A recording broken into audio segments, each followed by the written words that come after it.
पुण्यश्लोक अहिल्यादेवी होळकर कर्जमुक्ती योजनेअंतर्गत सोलापूर जिल्ह्यातील 7 शेतकऱ्यांना कर्जमुक्ती झाल्यामुळे प्रातिनिधिक स्वरूपात कर्जमुक्तीचं प्रमाणपत्र आणि जिल्हा बँकेच्या वतीने नव्याने पीक कर्जाचे धनादेश मुख्यमंत्री देवेंद्र फडणवीस यांच्या हस्ते आज येथे वितरित करण्यात आले।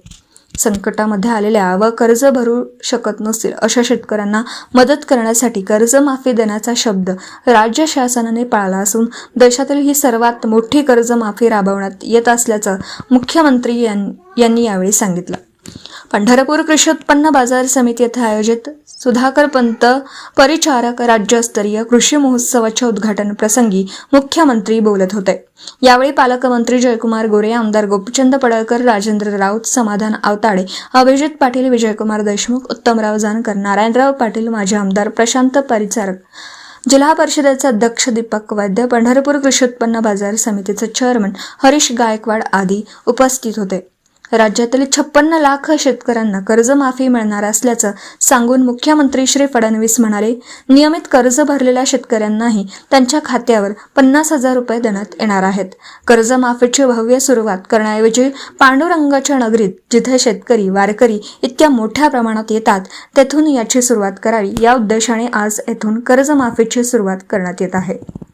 त्यानुसार सहकार विभागाने 17 लाख शेतकऱ्यांची पहिली यादी जाहीर केली असून 13,000 कोटी रुपये या शेतकऱ्यांच्या खात्यावर 31 तारखेपूर्वीच जमा करण्यात येणार आहेत। यापुढे जसजशी बँकांकडून माहिती जमा होईल तशा पुढील याद्या जाहीर करून कर्जमुक्तीची रक्कम जमा करण्यात येईल। एकही पात्र शेतकरी या योजनेतून मागे राहणार नाही असा विश्वासही मुख्यमंत्र्यांनी यावेळी दिला आहे। ते पुढे म्हणाले, 7.5 हॉर्स पॉवरच्या आतील कृषी पंपांची वीज बिल माफी देण्यासाठी दरवर्षी 24 ते 25,000 कोटी रुपये राज्य सरकार आपल्या तिजोरीतून महावितरणला देतं। आता कर्जमुक्तीबरोबरच यापूर्वीची या कृषी पंपांची थकीत वीज देयकांची रक्कमही माफ करण्याचा निर्णय शासनाने घेतला असून 50 लाख शेतकऱ्यांचं 48,000 कोटी रुपयांचं वीज बिल माफ केलेलं आहे। आता राज्यातल्या 75% शेतकऱ्यांना आपण दिवसा वीज देतो आहोत। येत्या डिसेंबर किंवा मार्चपर्यंत 100% शेतकऱ्यांना आम्हाला दिवसा 12 तास वीज देण्यात येणार आहे।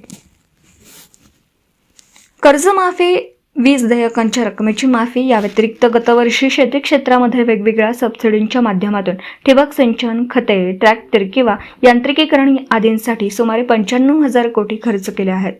शेतकऱ्यांच्या पाठीशी हे सरकार अतिशय ताकदीने उभे आहे असंही ते म्हणाले। मुख्यमंत्री म्हणाले, वारीची परंपरा शतकानुशतकं चालली असून दरवर्षी लाखो वारकरी चालत चालत पंढरपूरपर्यंत येतात। वारीमध्ये प्रत्येकालाच पांडुरंगाचं दर्शन मिळतंच असे नसलं तरी कोणी कळस दर्शन, कोणी मुखदर्शन, नामदेव पायरीचं दर्शन घेतात आणि पांडुरंगाची भेट झाल्याचा अनुभव प्रत्येक वारकऱ्याला या ठिकाणी प्राप्त होतो। वारीच्या परंपरेत प्रत्येक व्यक्ती, समोरचा वारकरी व्यक्तीमध्ये आपल्या माऊलीचं दर्शन घेत असतो आणि अत्यंत भावनिक आणि कौटुंबिक असा वारीचा सोहळा आपल्याला पंढरपूरमध्ये पाहायला मिळतो। यावेळी विक्रमी असे 35 लाखांपेक्षा जास्त वारकरी पंढरपूरला येत आहेत। जवळजवळ 21 किलोमीटरची दर्शनाची रांग यावेळी लागलेली आहे। मात्र राज्य शासन, जिल्हा प्रशासनाच्या वतीने अतिशय उत्तम सेवा करण्याचा प्रयत्न केला आहे।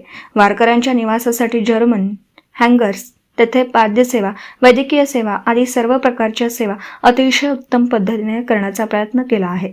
वारीची परंपरा अशीच वाढत राहणार असून त्याप्रमाणे दरवर्षी सुविधा देण्याचे काम करण्यात येईल असंही मुख्यमंत्री म्हणाले। हिंदवी स्वराज्याचे सरसंस्थापक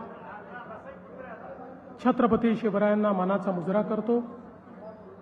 भारतीय राज्यघटनेचे शिल्पकार भारतरत्न डॉक्टर बाबासाहेब आंबेडकर यांना मानवंदना अर्पित करतो। ज्यांच्या नावाने शेतकरी कर्जमुक्ती योजना आपण सुरू केली, त्या पुण्यश्लोक लोकमाता अहिल्यादेवी होळकर यांच्या चरणी देखील नतमस्तक होतो। सर्व महामानवांना वंदन करत असतानाच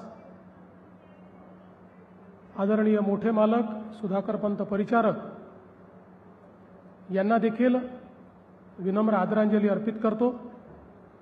आजच्या या कृषी प्रदर्शन आणि शेतकरी मेळाव्याच्या कार्यक्रमामध्ये मंचावर उपस्थित असलेले सोलापूर जिल्ह्याचे पालकमंत्री आणि राज्याचे ग्रामविकास मंत्री ज्यांनी या संपूर्ण वारीला एक अतिशय चांगलं नवीन स्वच्छ आणि आधुनिक रूप दिलं असे जयकुमार गोरेजी, मोठ्या मालकांचं कार्य अतिशय चांगल्या पद्धतीनं सांभाळत असलेले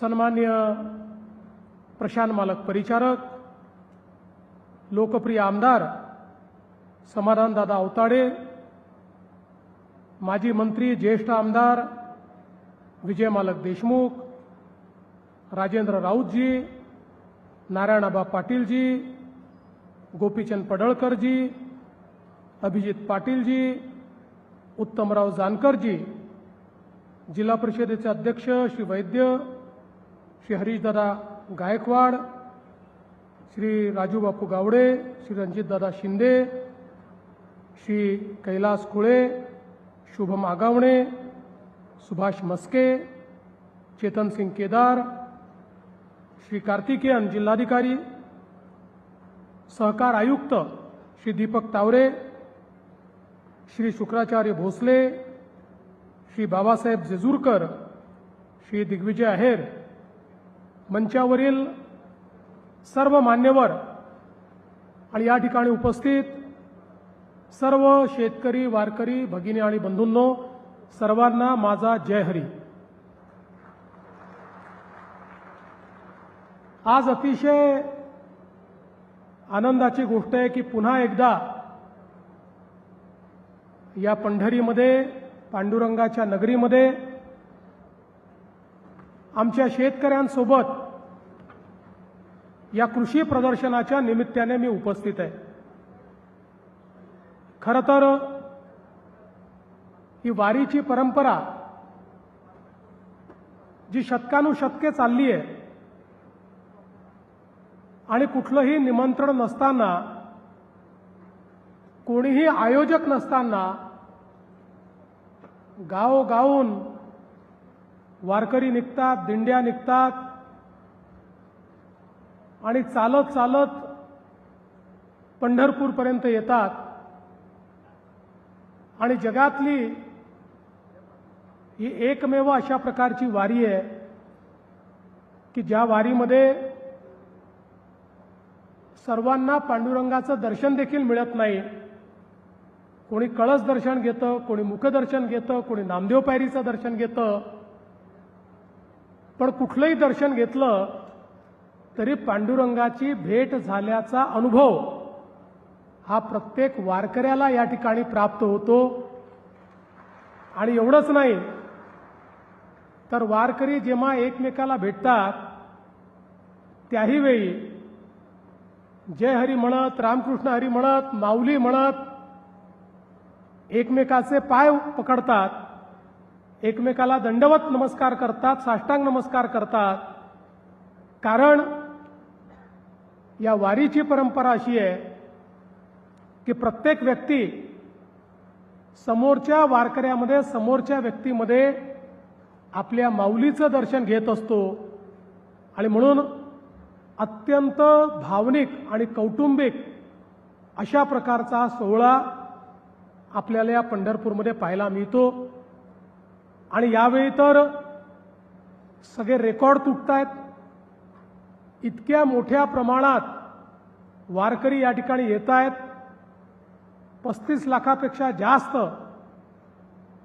आमचे वारकरी या ठिकाणी पोहोचतायत. जवळजवळ 21 किलोमीटरची दर्शनाची रांग यावेळी लागलेली आहे. पण हे सगळं होत असताना आपल्या राज्य सरकारच्या वतीने पालकमंत्री असतील, जिल्हा प्रशासन असेल, सगळे आपले अधिकारी असतील, यांनी अतिशय उत्तम सेवा करण्याचा प्रयत्न केला. जर्मन हँगर्स असतील, त्या ठिकाणी पाद्य सेवा असेल, वैद्यकीय सेवा असेल, सर्व प्रकारच्या सेवा या अतिशय उत्तम पद्धतीनं या ठिकाणी करण्याचा प्रयत्न आपण केला. आणि मला विश्वास आहे वारीची परंपरा कधीच कमी होणार नाही, ती वाढतच राहील. या वाढत्या परंपरेला साजेसं संपूर्ण व्यवस्थित कार्य हे आपल्याला दरवर्षी करायचंच आहे. आणि म्हणूनच मगाशी या ठिकाणी प्रशांत मालकांनी आणि पालकमंत्र्यांनी पंढरपूरच्या कॉरिडॉरचा विषय देखील ठेवला. आणि आता जवळजवळ सगळी तयारी झाली आहे. काही लोकांच्या मनात थोड्या शंका आहेत.